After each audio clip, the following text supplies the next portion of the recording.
All right, welcome back to the Keiser Report. Now it's time to turn to Matt Taibbi, journalist for the Rolling Stone magazine. I think of Matt as the William Shakespeare of the financial collapse. Matt has coined some of the most memorable phrases of the crisis, notably when he referred to Goldman Sachs as, quote, a great vampire squid wrapped around the face of humanity. Matt, welcome back to the Keiser Report. Thanks for having me back on. Looting Main Street is the title of your latest article in Rolling Stone magazine. Another remarkable piece. Truly, if anyone still has any doubt that America is a mafia-run oligarchy, you got to read this. So, Matt Taibbi, tell us, how did Jefferson County, Alabama, go bust over a sewage system? Well, it's a long story. It started in the early 90s when the county had a faulty sewer system, and they were sued by a small environmental group, and that suit turned into an EPA lawsuit that forced the county to build a new sewer system, which is something that happens all the time in municipalities around the country. But what happened was the local politicians immediately saw the advantages of being ordered by the federal government to build a fancy new sewer system. And so the same people who had originally fought against this ruling suddenly signed off on an amazingly expensive sewer repair deal. They ended up, the initial estimate for this sewer job was only $250 million. They ended up spending $3 billion on this thing, and what they did is they went to Wall Street and they borrowed a ton of money through municipal bonds. But the real problem started when they had to start refinancing this debt. The debt got out of control. The local politicians didn't want to have to pay for it right away. So they went to Wall Street and they basically asked them to refinance the deal so they could push the problem down the road a few years and let the next group of politicians deal with it.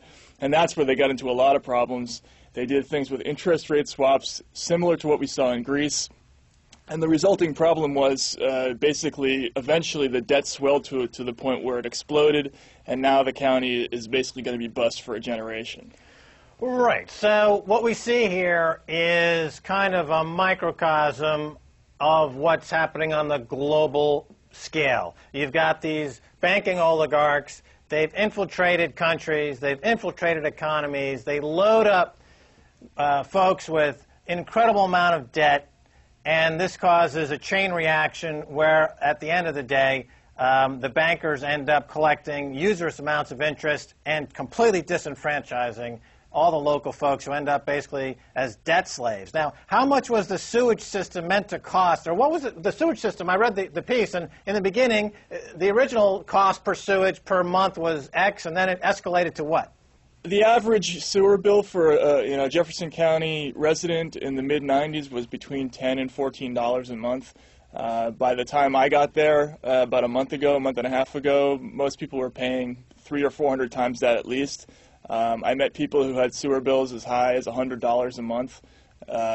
So it was, the cost has skyrocketed, and that's only a small part of the problem, though. Yeah, if you remember, the sewer bill going up is only one consequence of what happened to the debt of that county. The major consequence, of course, is that the credit rating of the county was downgraded, and as a result of that, their cost of borrowing skyrocketed. So now, basically, the county can't borrow any money to keep its essential government functions running.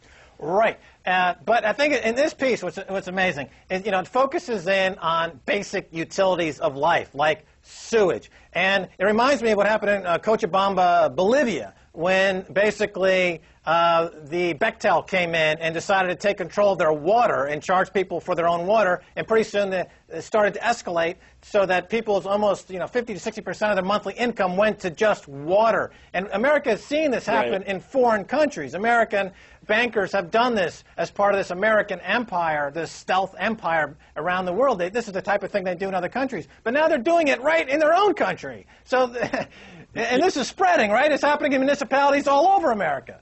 That, to me, is what's so amazing about the Jefferson County story. Not only is it, the typically exploitative, taking over of an essential government function, but the bribery aspect of what went on in this county is something we would absolutely expect to see in Indonesia or Nigeria or Russia, where I lived for 10 years. It was not at all a surprise to see what we saw in Jefferson County, which is this. The banks all went to Jefferson County. They wanted to do these fancy deals with the government.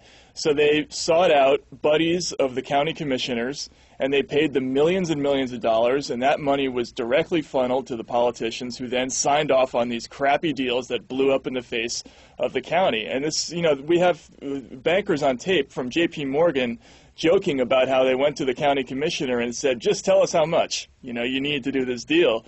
And that's the way we do business now in this country. It's really, it's no different at all from a typical third world pay-for-play kind of a scenario. And I think people have to get used to the fact that we no longer have that higher standard. Right, and you use the word bribe, and you emphasize it, bribe, and you use it 3 or 4 times in the same sentence, bribe, bribe, bribe. And you're talking about J.P. Morgan, and they're engaged in, obviously, fraudulent activity and bribing of local officials. Now, J.P. Morgan, of course, is the other titan of the Wall Street pyramid of fraud, along with the Goldman Sachs. But, J.P. Morgan is now coming into its own, I think. It's entering the Olympics of fraud with this deal. J.P. Morgan, talk a little bit more about how they got involved and some of the banking tricks that they were using. Well, actually, it's very funny how, it's not really funny when you look at what actually happened, but it's humorous when you look at how J.P. Morgan got into this deal. Basically, the county commissioner was a guy named Larry Langford in Birmingham, Alabama, in that county, and he made an announcement as soon as he got elected that anybody who wanted to have any financial dealings with the county had to go visit his buddy Bill Blount, which basically meant that's who you were going to funnel the bribes to. Now, when he got elected, Goldman Sachs already had their hooks into Bill Blount. They were already planning to do an interest rate swap deal and a new, bond auction with Goldman Sachs. J.P. Morgan wanted so badly to do this deal that they went to Blount and made him a counteroffer. And what ended up happening was J.P. Morgan actually paid Goldman Sachs $3 million to back out of the deal. I mean, this is an open and shut anti-competitive behavior. I mean, this is not the kind of thing we're supposed to see happening in a capitalist society. They just forked over $3 million, and they went and they got to fleece Jefferson County all by themselves. And that's how they got into this deal. Well, who said there's no honor amongst thieves?